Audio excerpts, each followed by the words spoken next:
నమస్తే, welcome to magazine story. This is Karthik.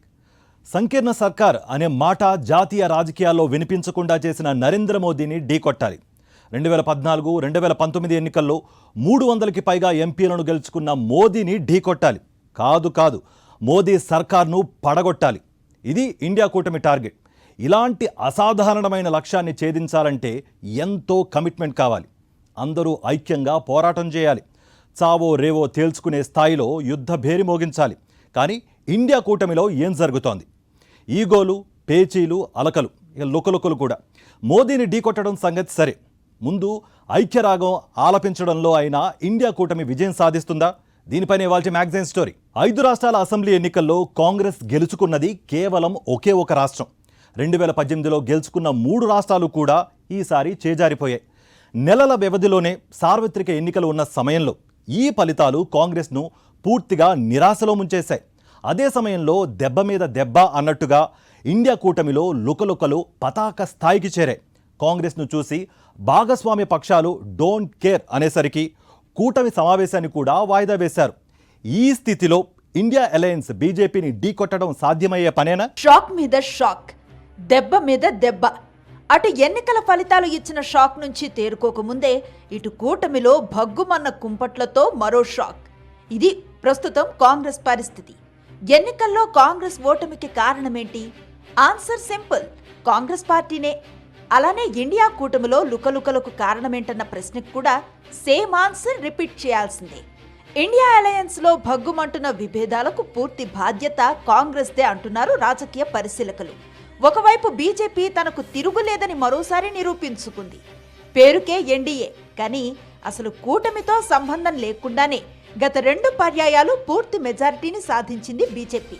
రేపు రాబోయే ఎన్నికల్లో కూడా ఇదే దూకుడు పక్కా కంటిన్యూ అవుతుందని తాజా ఎన్నికల ఫలితాలతో కమలనాథులు తేల్చేశారు. మరో 4 నెలల్లో సార్వత్రిక ఎన్నికలకు నగారా మోగనుంది. బీజేపీ లాంటి అత్యంత బలమైన పార్టీని ఢీకొట్టడానికి, ఎన్డీఏని పడగొట్టే స్థాయిలో వ్యూహాలు రచించటానికి, వాటిని విజయవంతంగా అమలు చేయటానికి మిగిలింది నెలల సమయం మాత్రమే. పరిస్థితి ఇంత క్లిష్టంగా ఉన్నవేళ అటు కాంగ్రెస్ అత్యంత బలహీనంగా కనిపిస్తోంది. ఇక ఇండియా కూటమి ఇంటి గొడవలను కూడా సరిచేసుకోలేని దీనస్థితిలో ఉంది. హిందీ బెల్ట్లో కీలకమైన 3 రాష్ట్రాల్లో కాంగ్రెస్ పరాజయం, వచ్చే సార్వత్రిక ఎన్నికల్లో ఆ పార్టీకి కోలుకోలేని దెబ్బ తగులుతుందనడంలో ఏమాత్రం సందేహం లేదు.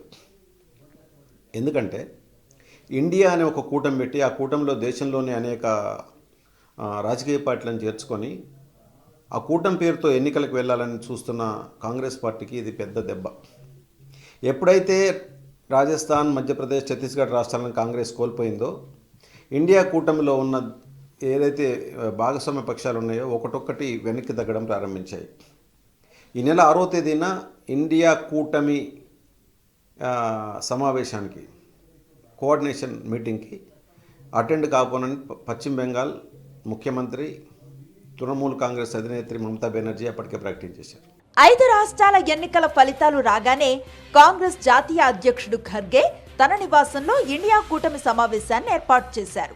డిసెంబర్ 6న జరగాల్సిన ఈ సమావేశాన్ని మళ్లీ కాంగ్రెస్ పార్టీనే వాయిదా వేసింది.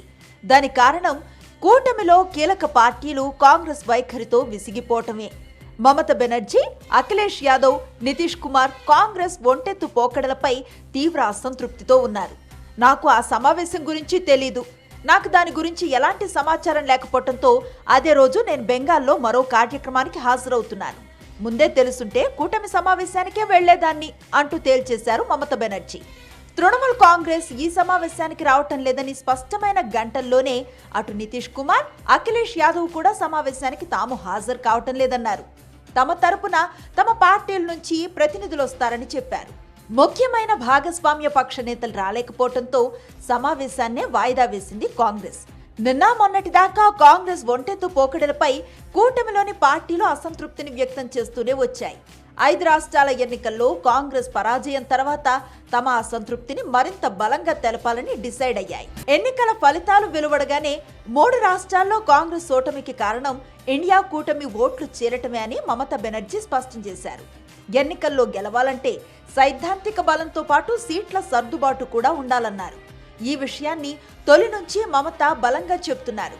మధ్యప్రదేశ్లో సీట్ల సర్దుబాటు కోసం తమను పిలిపించి చివరకు సీట్లు ఇవ్వకుండా కాంగ్రెస్ అవమానించడాన్ని అఖిలేష్ యాదవ్ అంత త్వరగా మర్చిపోలేకపోతున్నారు. మధ్యప్రదేశ్ ఎన్నికల్లో సమాజ్వాదీ పార్టీ, జేడీయూ కూడా పోటీ చేశాయి. ఇవి రెండు ఇండియా అలయన్స్ లో కీలక భాగస్వామ్య పక్షాలు. ఇలా కూటమిలోని పార్టీల మధ్య ఓట్లు చీలిపోవటం కూడా బీజేపీ ఘన విజయానికి ఒక కారణమని రాజకీయ పరిశీలకులు విశ్లేషిస్తున్నారు. మధ్యప్రదేశ్లో సమాజ్వాదీ పార్టీ 69 స్థానాల్లో పోటీ చేసింది. 43 స్థానాల్లో ఆ పార్టీ కనీసం 1000 ఓట్లను కూడా సాధించలేదు. కానీ కూటమిగా కలిసి పోటీ చేసుంటే ఓటర్ల మూడ్ను మార్చడంలో సక్సెస్ అయ్యేవాళ్లమన్నది సమాజ్వాదీ పార్టీ వాదన. రాజస్థాన్లో అధికారాన్ని కాపాడుకోలేకపోయింది కాంగ్రెస్. మధ్యప్రదేశ్లో 2018లో కాంగ్రెస్ విజయం సాధించింది. కానీ జ్యోతిరాదిత్య సింధియా తిరుగుబాటు చేసి బీజేపీకి జై కొట్టడంతో కమల్నాథన్ ప్రభుత్వం పడిపోయింది. తాము గెలిపించిన పార్టీని బీజేపీ అధికారంలో నుంచి అన్యాయంగా లాగేసిందన్న సెంటిమెంట్ ప్రజల్లో బాగా ఉందని కాంగ్రెస్ నమ్మింది. కానీ అది కూడా వర్కౌట్ కాలేదు. ఇక ఛత్తీస్గఢ్ విషయంలో అయితే విజయం మీద కాంగ్రెస్ 100కు 100% భరోసాను ప్రదర్శించింది. అక్కడ కూడా బీజేపీ చెలరేగిపోయింది. తెలంగాణ మీద అన్ని చోట్ల ఓటమితో కాంగ్రెస్ కేంద్రంగా నెగిటివ్ వైబ్రేషన్స్ పెరుగుతూ ఉన్న వేళ కూటమిలో కలహాలు ఆ పార్టీని మరింత ఆందోళన పెడుతున్నాయి. మమతా బెనర్జీ పక్కా ఫైర్ బ్రాండ్ లీడర్.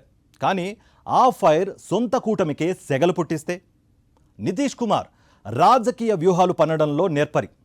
కానీ ఆ వ్యూహాలు అయిన వాళ్లలోనే ఆందోళన పెంచేస్తే, ఇండియా కూటమిలో జరుగుతున్న పరిణామాలను కాస్త శ్రద్ధగా గమనిస్తే ఇలాంటి ప్రశ్నలే పుట్టుకొస్తున్నాయి. అయితే ఇందుకు వాళ్ళని తప్పు పట్టాల్సిన అవసరం లేదంటున్నారు రాజకీయ పరిశీలకులు. అంతా నా ఇష్టం అన్న రీతిలో వ్యవహరిస్తున్న కాంగ్రెస్ వల్లే ఈ పరిస్థితి ఇక్కడి దాకా వచ్చిందని తేల్చేస్తున్నారు. ఎన్నో ట్రబుల్స్ని ఫేస్ చేసిన నేతలు, ఎన్నోసార్లు ట్రబుల్ షూటర్స్గా సత్తా చాటిన నేతలు ఇప్పుడు తమ కూటమే కుదేలయ్యేట్టు చేస్తున్నారన్నమాట.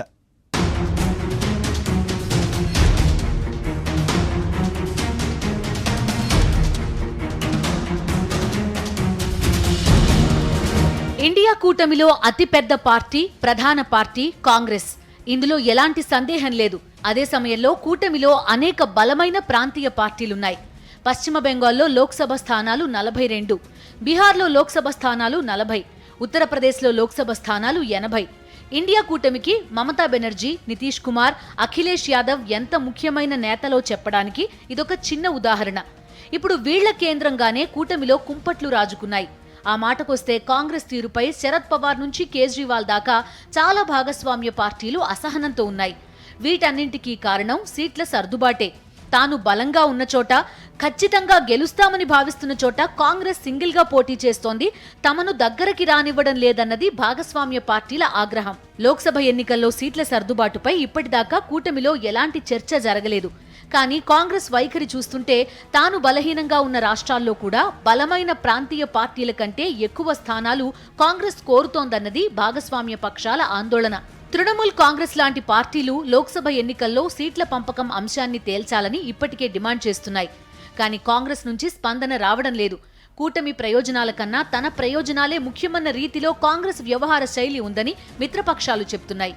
ఈ తీరులో మార్పు రాకపోతే కూటమిగా కలిసి వెళ్లడంలో ఎలాంటి ఉపయోగం లేదని, 2024 సార్వత్రిక ఎన్నికలు కేంద్రంగా ఏం సాధించలేమని చెప్తున్నాయి. రాష్ట్రాల్లో అసెంబ్లీ ఎన్నికలు జరుగుతున్నప్పుడు ఆయా రాష్ట్రాల్లో ఉన్నటువంటి ప్రాంతీయ పార్టీలతో పొత్తుల్లో కొంత పట్టు విడుపు అనేటువంటిది, లౌల్యం ప్రదర్శించడం అనేటువంటిది ఒక రాజకీయ వ్యూహంగా ఉంటుంది. కానీ కాంగ్రెస్ పార్టీ యొక్క మొండి వైఖరి, వింత వైఖరి, వితండవాదంతో ఈ ఐక్యతకి ఇది దెబ్బతీస్తుందని చెప్పాలి. కేవలం లోక్సభ ఎన్నికల్లో మాత్రమే మేము మీతో కలిసి వస్తాం, మిగతా అసెంబ్లీ ఎన్నికల్లో మాత్రం మీకు మాకు సంబంధం లేదనేటువంటి ఒక మొండి వైఖరి వల్లే ఇవాళ అధికారంలో ఉన్నటువంటి రాష్ట్రాల్లో కూడా అధికారాన్ని కోల్పోవడం, అధికారం అందిపుచ్చుకునేటువంటి అవకాశం ఉన్నటువంటి మధ్యప్రదేశ్ లాంటి చోట కూడా పూర్తిగా వచ్చిన అవకాశాన్ని కూడా జారవిడుచుకొని మరింత బలహీనపడినటువంటి పరిస్థితిని ఇవాళ మనం చూడొచ్చు. యూపీఏ పేరుని ఇండియాగా మార్చడం దగ్గర నుంచే అసలు కూటమిలో సెగరాజుకోవడం మొదలైంది. ఇండియా అనే పేరు పెట్టడాన్ని నితీష్ వ్యతిరేకించడం, అదే సమయంలో మమతా బెనర్జీనే ఈ పేరుని సూచించారన్న వార్తలు రావడం చకచకా జరిగిపోయాయి. ఆ తర్వాత నితీష్ కేంద్రంగానే మరింత సెగరాజుకుంది. నితీష్ మావాడే అంటూ కేంద్ర మంత్రి రామ్దాస్ అథవాలే చేసిన వ్యాఖ్యలు పెద్ద కలకలమే రేపాయి. రామ్దాస్ అథవాలే బీజేపీ ఎంపీ కాదు, రిపబ్లికన్ పార్టీ ఆఫ్ ఇండియా అధినేత, ఎన్డీఏలో భాగస్వామి. ఇండియా కూటమిలో విపక్షాలను ఏకతాటిపైకి తీసుకురావడంలో కీలక పాత్ర పోషించిన బీహార్ సీఎం నితీష్ కుమార్ తమవాడేనని, ఏ సమయంలోనైనా ఆయన ఎన్డీఏలోకి వచ్చేస్తారని అథవాలే సంచలన వ్యాఖ్యలు చేశారు. అటు నితీష్ కూడా ఈ వ్యాఖ్యలను ఖండించకుండా సైలెంట్ అయిపోవడం మరింత చర్చనీయాంశంగా మారింది. నరేంద్ర మోదీ ప్రధాని అభ్యర్థిత్వాన్ని వ్యతిరేకిస్తూ ఎన్డీఏ నుంచి బయటకొచ్చిన నితీష్ కుమార్ ఆ తర్వాత మళ్లీ ఎన్డీఏకి దగ్గరయ్యారు, మళ్లీ బయటకొచ్చారు. ఇండియాని వీడేది లేదని తర్వాత తీరిగ్గా నితీష్ స్పందించడంతో ఆ ఎపిసోడ్ క్లోజ్ అయింది. ఇప్పుడు మళ్లీ కాంగ్రెస్ ఒంటెత్తు పోకడలపై కూటమిలోని కీలక నేతలంతా ఓపెన్ గానే తమ అసంతృప్తి వ్యక్తం చేస్తున్నారు. హిమాచల్ ప్రదేశ్, కర్ణాటక ఇలా వరుసగా అసెంబ్లీ ఎన్నికల తర్వాత కాంగ్రెస్ లో జోష్ పెరిగింది.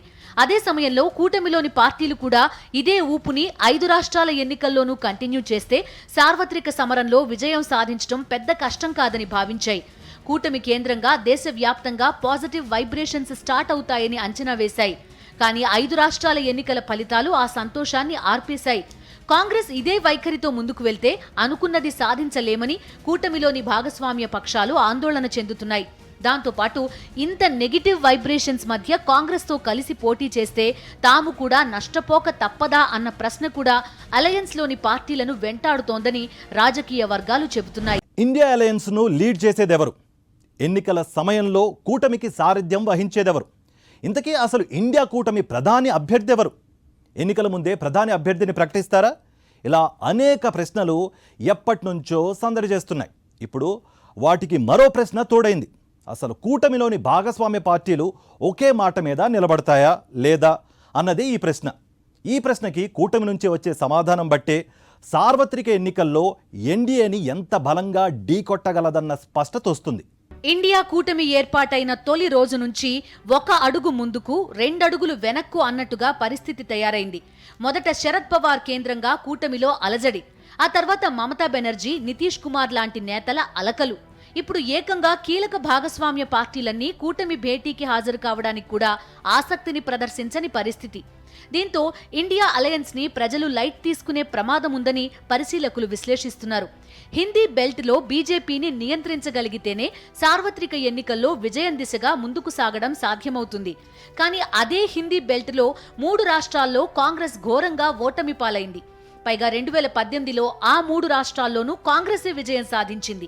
ఈ ఎన్నికల్లో సత్తాచాటి ఇండియా కూటమిలో తిరుగులేని ఆధిపత్యం ప్రదర్శించాలన్న కాంగ్రెస్ అంచనాలు తల్లకిందులయ్యాయి. అదే సమయంలో కాంగ్రెస్ తీరుతో విసుగు చెందిన భాగస్వామ్య పార్టీలు తమను లైట్ తీసుకోవడానికి వీల్లేదని తేల్చి చెప్పేశాయి. వచ్చే లోక్సభ ఎన్నికలు అంటే మార్చి ఏప్రిల్లో జరిగే సార్వత్రిక ఎన్నికల్లో దీని ప్రభావం ఉంటుందా అంటే ఖచ్చితంగా ఉండదని చెప్పాలి.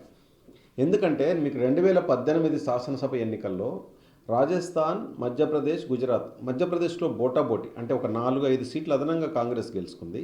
రాజస్థాన్, ఛత్తీస్గఢ్ మంచి మెజారిటీతో కాంగ్రెస్ పార్టీ అధికారంలోకి వచ్చింది. కానీ 3-4 నెలల్లో జరిగిన లోక్సభ ఎన్నికల్లో బీజేపీ అక్కడ స్వీప్ చేసింది. మధ్యప్రదేశ్లో నాకు తెలిసి ఒక లోక్సభ నియోజకవర్గంలో మాత్రమే కాంగ్రెస్ విజయం సాధించింది. తెలంగాణకు వచ్చేసరికి తెలంగాణలో బీజేపీకి దాదాపు ఏ నియోజకవర్గంలో డిపాజిట్ వచ్చిన పరిస్థితి కనిపించలేదు. వాళ్ళ ఓట్ పర్సెంటేజ్ కూడా అసెంబ్లీ ఎన్నికల్లో 6 to 7%.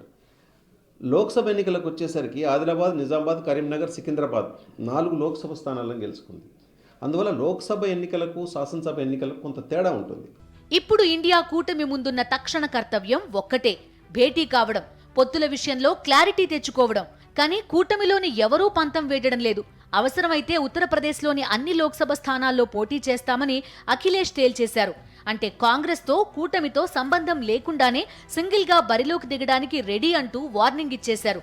అటు మమతా బెనర్జీ నుంచి మొదలు పెడితే నితీష్ కుమార్ వరకు అంతా ఈ తరహా ఆలోచనలకే పదును పెడుతున్నారు. కలిసి ముందుకు వెళితే వచ్చే ప్రయోజనమేంటో అందరికీ తెలుసు.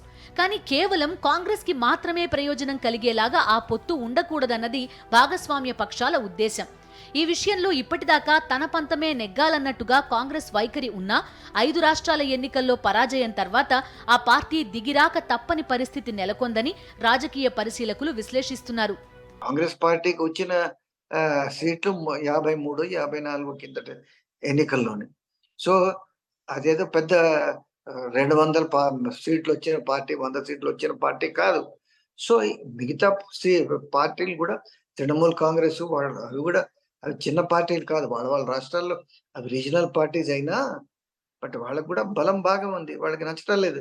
ఇప్పుడు బెంగాలే ఉంది, వెస్ట్ బెంగాల్, అక్కడ కాంగ్రెస్ ఏమిటంటే తనకి బలంకి మించిన సీట్లు అక్కడ అడుగుతున్నది. వెస్ట్ బెంగాల్లో మమతా బెనర్జీ ఎందుకు ఇస్తుంది? ఇప్పుడు ప్రత్యేకంగా ఇప్పుడు ఈ అసెంబ్లీ ఎన్నికలు అయిపోయిన తర్వాత ఎప్పుడైతే కాంగ్రెస్ పార్టీ వేరే వాళ్ళని అకామిడేట్ చేయలేదు, వేరే రాష్ట్రాల్లో అఖిలేష్ యాదవ్ కానీ ఇంకెవరు కానీ ఎందుకు ఇస్తారు? ఎన్డీఏ ప్రధాని అభ్యర్థి ఎవరన్న ప్రశ్నకి నడుస్తున్న రాజకీయంలో ఏమాత్రం చోటు లేదు. నిజానికి అసలు ఆ ప్రశ్నే లేదు. కానీ ఇండియా అలయన్స్ దగ్గరికి వచ్చేసరికి పరిస్థితి వేరు. అసలు ఆ కూటమి కన్వీనర్ ఎవరన్న దానికి క్లారిటీ లేదు. అలానే ఎన్నికలకు ముందు ప్రధాని అభ్యర్థి ఎవరో ప్రకటిస్తుందా అన్న దానిపైన స్పష్టత లేదు. ఇలా చెప్పుకుంటూ పోతే ఎన్డీఏకి ఇండియా అలయన్స్కి ఎక్కడా పోలిక లేని పరిస్థితి. ఇక బలాబలాల విషయానికొస్తే బీజేపీ ప్రతి ఎన్నికల్లోనూ ప్రభంజనం అనే పదాన్ని రిపీట్ చేస్తూ పోతోంది. కాంగ్రెస్ పరిస్థితి అందుకు పూర్తి భిన్నంగా ఉంది. మరోవైపు ఇండియా అలయన్స్లో ఎవరూ సంతోషంగా లేరన్న విశ్లేషణలు కూటమిలోని పార్టీల నుంచే వస్తున్నాయి. ఇప్పుడు కాంగ్రెస్ ముందున్న లక్ష్యం ఒక్కటే, సార్వత్రిక ఎన్నికల కేంద్రంగా వ్యూహాలను రచించడం, అస్త్రశస్త్రాలను సిద్ధం చేసుకోవడం సంగతి తర్వాత. ముందు లోక్సభ ఎన్నికల్లో బీజేపీని ఢీకొట్టే సత్తా ఉన్న కూటమిగా ఇండియా అలయన్స్ ని ప్రజల ముందు నిలబెట్టాలి. ఆ క్రమంలో ఇటు కాంగ్రెస్ అటు భాగస్వామ్య పార్టీలు ప్రదర్శించే చొరవ, నిజాయితీ ఎంత అన్నది ఇకపై జరగబోయే రాజకీయమే తేల్చాలి.